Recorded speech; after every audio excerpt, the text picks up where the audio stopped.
নমস্কাৰ বন্ধু বান্ধৱীসকল, আপোনালোকক মোৰ চেনেললৈ স্বাগতম জনাইছোঁ।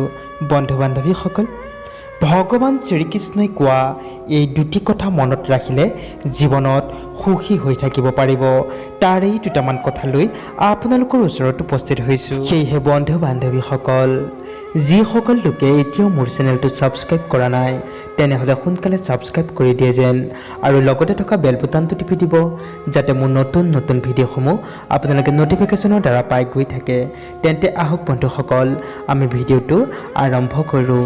বন্ধু বান্ধৱীসকল, ভগৱান শ্ৰীকৃষ্ণৰ কথাৰ অনুসৰি সুখ আৰু দুখক সৰ্বদাই সমানভাৱে চাব লাগে, অৰ্থাৎ দুয়োটা পৰিস্থিতিতে আমি সমান মনোভাৱ ৰাখিব লাগে।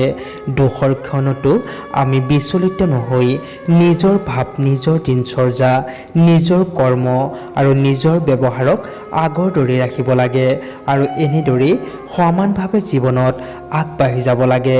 এইটোৱেই দুখৰ লগত মোকাবিলা কৰাৰ উত্তম মাৰ্গ।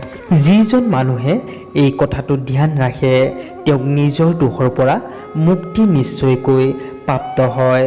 গতিকে এই দুটা কথা সদায় মনত ৰাখিব। এক নম্বৰতে, যেনেদৰে জাৰৰ বা গৰম ছিজন অহাৰ পিছত ই পুনৰ কিছু সময়ৰ পিছত গুচি যায়, তেনেদৰেই দুখবোৰো গুচি যোৱাটো নিশ্চিত। ঋতুৰ দৰে দুখবোৰো অস্থায়ী। এই কথাটোক আপুনি প্ৰতিদিন স্মৰণ কৰিব আৰু ইয়াক নিজকে মনত পেলাই থাকিব। ২ নম্বৰতে, দুখৰ পৰা শীঘ্ৰেই মুক্তি পাবলৈ আপুনি নিজৰ মূল স্বভাৱ, মূল কৰ্ম আৰু মূল দিনচৰ্যাৰ ওপৰত মজবুত হৈ টিকি থাকিব লাগিব। নিজকে কেতিয়াও দুখৰ পৰা বিচলিত হ'বলৈ কেতিয়াও নিদিব আৰু প্ৰতিদিনৰ দৰে সমান ভাৱনাৰে আগবাঢ়ি যাব। এয়াই হৈছে দুখৰ পৰা মুক্তি পোৱাৰ আটাইতকৈ সহজ আৰু সৰল উপায়। আজিলৈ ইমানেই। ধন্যবাদ।